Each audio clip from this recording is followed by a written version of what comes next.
زندگی میں بعض باتیں انتہائی چھوٹی سی ہوتی ہیں، بہت مختصر ہوتی ہیں، لیکن ہم ان کو اتنی اہمیت نہیں دیتے۔ لیکن یہ چھوٹی چھوٹی باتیں بعض دفعہ بہت بڑے حادثے کا سبب بنتی ہیں۔ پاکستان میں بچوں کے ساتھ اغوا، قتل اور بہت سے حادثات رونما ہوتے ہیں۔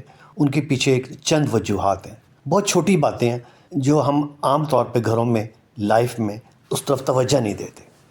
ایک تو یہ ہے کہ جتنی بھی بڑی وارداتیں پاکستان میں بچوں کے ساتھ ہوئی ہیں، ان کے پیچھے ایک تو یہ ہے کہ ہم اپنے بچوں کو یہ بات بہت بخوبی سمجھا دیں، بلکہ ان کی ہم یہ عادت بنا دیں کہ بیٹا آپ نے کسی سے گفٹ نہیں لینا، تحفہ نہیں لینا، چاہے یہ تحفہ پیسے کی صورت میں ہے، کپڑے کی صورت میں ہے، موبائل کا لالچ ہے، لیپ ٹاپ ہے، اینک ہے، جوتے ہیں۔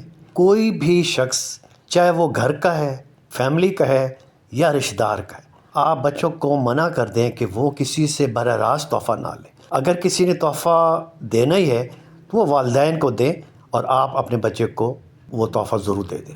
لوگوں کے ذریعے بچے جو تحفہ لیتے ہیں ان کو سختی سے منع کریں۔ بظاہر یہ بہت چھوٹی سی بات ہے، لیکن یہیں سے شر کا، فتنے کا آغاز ہوتا ہے۔ دوسرا، اپنے بچوں کو یہ بات اچھی طرح سمجھا دیں کہ اگر کوئی دوست، فرینڈ ان کو یہ کہے کہ بیٹا آپ نے یہ بات کسی کو نہیں بتانی ہے، تو وہ بات لازمی اپنے والدین کو بتائیں کہ وہ بات جو بچے نے اپنے والدین سے اور گھر والوں سے چھپانی ہے، اسی میں تو فساد ہے، اسی میں تو فتنہ ہے۔ تو وہ بچوں کو چاہیے کہ وہ اپنے والدین کو لازمی بتائیں اس بات سے جس بات سے اس کا دوست جو ہے اس کو منع کر رہا ہے۔ اگلی بات جو بہت ہی سمجھنے والی ہے کہ اپنے بچوں کو کسی